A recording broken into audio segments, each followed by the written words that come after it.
Hello everyone, this is Mr. U.S. History, and we're now going to be looking at the military experience of every U.S. president, and we're going to be putting them in tiers according to their military experience.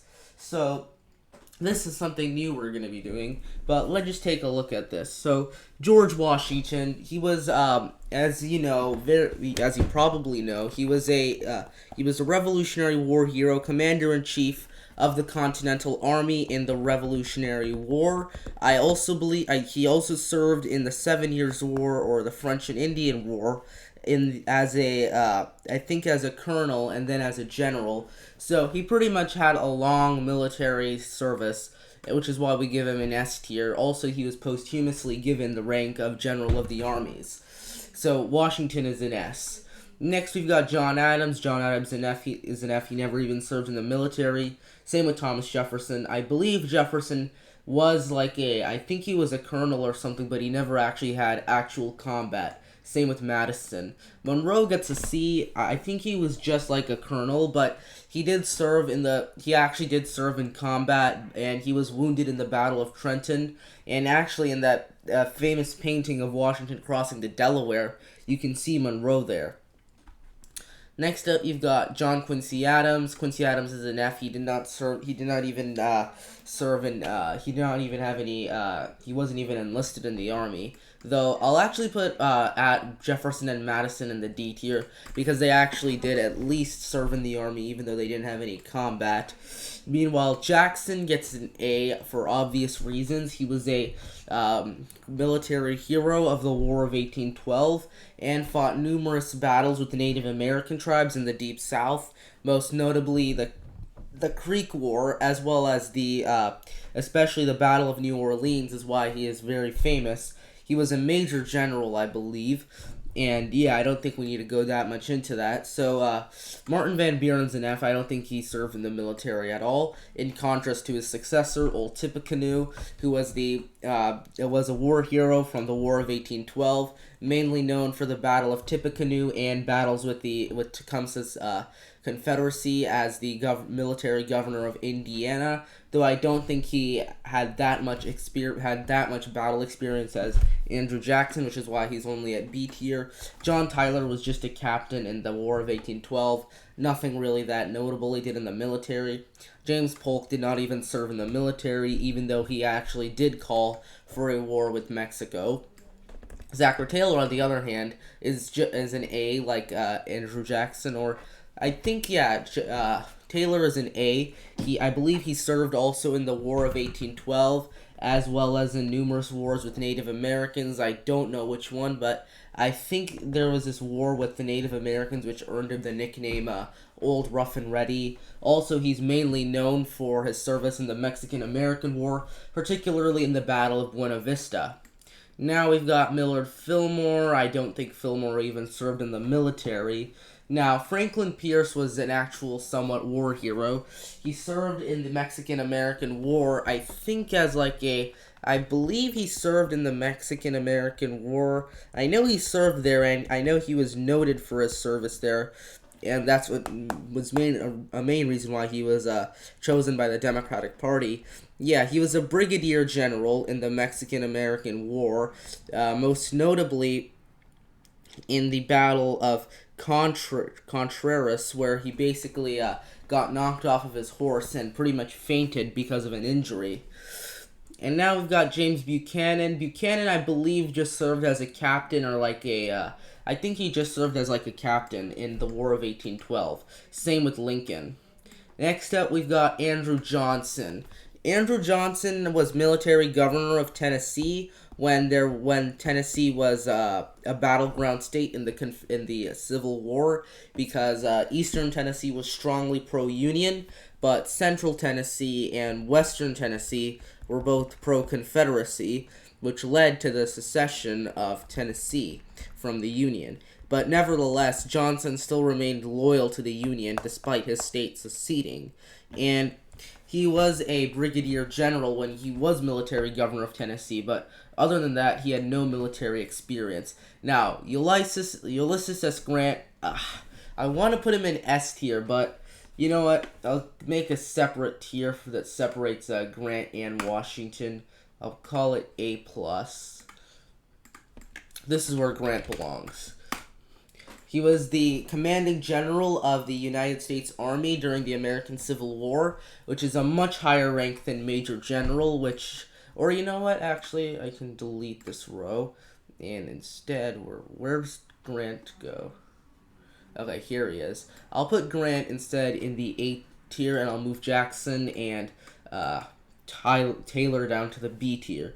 He was commanding general of the United States Army during the American Civil War, and pretty much was a major reason why we were able to win the American Civil War, because he was an aggressive general, despite the fact that many of the other generals on the eastern side were very kind of incompetent, such as McClellan, and were just too cautious. Grant, on the other hand, was fully willing to engage with the enemy. Next, we've got Rutherford B. Hayes. Hayes, I believe, was a general he was another Civil War veteran and was noted for his service in the American Civil War. And pretty much during this time, you've got a lot of Civil War veterans from Ohio being elected president. Hayes was one of them. I believe he served, yes, he was a brigadier general and a brevet major general. I don't think that's as high as Jackson, Harrison, and Taylor, but still better than Polk and Monroe. James Garfield, I think he was also around the same rank as Rutherford B. Hayes, and again, another Civil War veteran from Ohio. I believe that Garfield I think he also was part of the Battle of Shiloh and the Battle of Chickamauga. Oh, and he was actually a major general, so he goes in B tier. Next up, we've got Chester A. Arthur. After Garfield's assassination, Arthur took over, and he was really just a brigadier general in the American Civil War. Nothing that notable. I don't think he really had that much combat. Next, we've got Grover Cleveland. Cleveland didn't even have any military experience, and in fact, many Republicans made fun of him for that, because like many of these presidents around this time were Civil War veterans, and Cleveland was actually the only president during this period who was not a Republican and a Civil War veteran. Next, we've got Benjamin Harrison. Harrison, I believe, I don't know if he was a major general or a colonel. Right now, I'm gonna guess that he was around the same rank as Hayes. But hold on a second. I think I'm gonna need to check that. Oh yeah, he was a colonel and a brevet brigadier general, and he didn't really serve in that many battles actually, but still was noted for his service in the American Civil War. Oh, and yeah, he was actually part of the Battle of Atlanta, so I'll give him a C tier. Next, you've got McKinley. McKinley was another Civil War veteran from Ohio. He goes in C tier. I don't believe that he served really that much of I don't believe that McKinley was really like a war hero like the others were. So I don't know actually. I think I believe he served like in the Battle of Antietam and Shenandoah Valley. I'll give him a C tier. Next, you got Teddy Roosevelt, the bull moose, especially noted for his performance in the Spanish-American War, particularly in the I believe he was one of the Rough Riders, and that's what he's mainly known for. I forgot which battle it was. I believe it was the Battle of San Juan Hill that made him known. He also got a Medal of Honor for the military posthumously in 2001, and he was a colonel actually, so he goes down in C tier. Next, you got William Howard Taft. I don't know if Taft had any military experience. He was Secretary of War under Teddy Roosevelt, but that's really, he didn't have any military experience. But since he was Secretary of War, I guess I can bump him up to a D tier. Now you've got Woodrow Wilson. Woodrow Wilson, I don't think had any military experience. He lived in the South during the American Civil War. I hope he did not serve in the Confederate Army, but yeah, he did not, so he goes in F tier. And by the way, I do not like Woodrow Wilson, for the record. I think he was a horrible president. I'm planning on making a video explaining why he's the most overrated president. Next, we've got Warren G. Harding. I don't think he had any military experience either. Same with Coolidge. I doubt Coolidge had the same military experience. And wow, Around this time, we're having like no presidents with military experience now. Okay, let's hope Hoover had military experience. Hoover, I'm just trying to. Yeah, he did not. He was an engineer. Wow, so many presidents without military experience. FDR, I doubt, had military experience. Yeah, he did not. Okay, Truman, I think, did actually have military experience. I believe that Truman was a. Yeah, I think he was a colonel in the I think he was a colonel in World War I. So there you go. And then Dwight Eisenhower. Okay, he's an A tier. He was the commanding general of the United States armies, and he was a supreme Allied commander of the United States armies in Europe during the during World War II. He was also the chief of staff of the army and a military governor of Germany, and just served. He was the general of the army, which is like one of the highest rankings you can get in the entire army.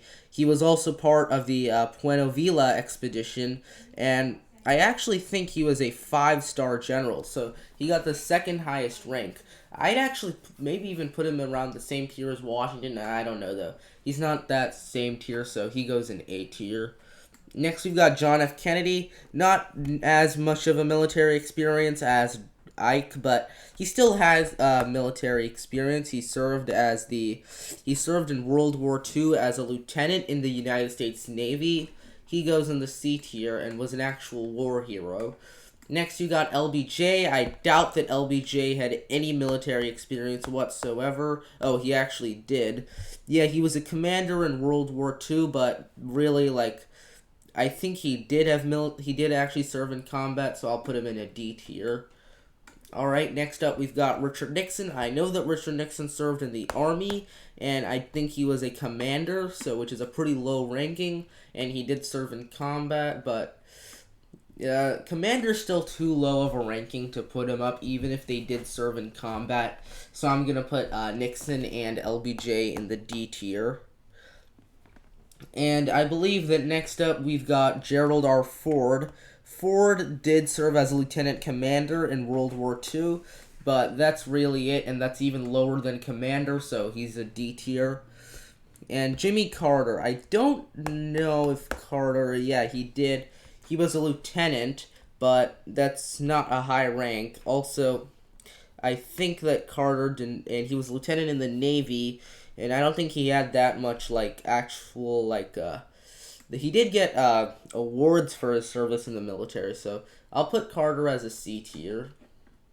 Next, you got Ronald Reagan. Okay, Reagan, he did serve in the military as a captain, but just as a captain, so I'll put him in D tier.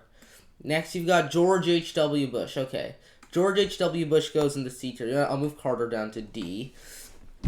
So George H.W. Bush was an actual, like, he was actually a war hero, at least he was known as one, and that's a major reason why he got elected. He was a lieutenant in the United States Navy as a junior grade, and there was in fact this video he uploaded in his campaign of him apparently saving someone's life, but he got the same ranking, so actually I'll move him down a little bit. Alright, Bill Clinton. Oh, and by the way, I'm not going to be like discrediting any person's military experience if I'm giving them like a D tier. This is just relatively speaking. If like, for example, I know I applaud George H.W. Bush for his service in the military. I think that was a really good thing to do, but still, if you compare that to like George Washington and Ulysses S. Grant, I don't think that's like too high. That's the thing, like comparatively speaking. I think all these presidents who served in the military should be applauded for their role, but still. Alright, next you've got Bill Clinton. He did not serve in the military, and apparently he was a draft dodger, so there you go. And then you've got George H.W. Bush. George H.W. Bush was, I think, a first lieutenant, but he had numerous problems when he was doing it, so he goes down in D. I don't even know. Okay, I'm gonna have to make a bit of a change here, so yeah, I'm gonna do that thing I suggested. I'm gonna make an A+ tier, so add row above A+. I'll move up Grant and Ike here. I'll put Harrison, Jackson. I'll put these guys here.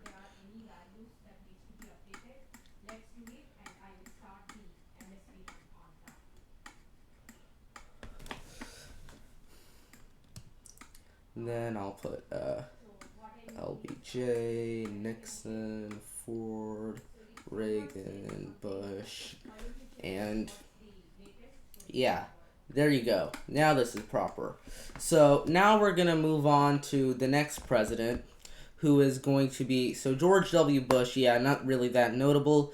I don't think Barack Obama had any military experience, so there you go. Same with Trump. Trump is the first president with no political or military experience. And now we've got Joe Biden. Joe Biden, I do not think served in any, I don't think he served in the military either. So there you go. Alright, here it is. So as you can see, as time actually goes on, more and less presidents actually serve in the military. So yeah, our last three presidents had no military experience whatsoever. So there you go, everyone. Thank you for watching this video. Make sure you like and subscribe. And yeah, I'll make sure to make a video in the future explaining tier ranking every president's political experience next. So anyway, thank you.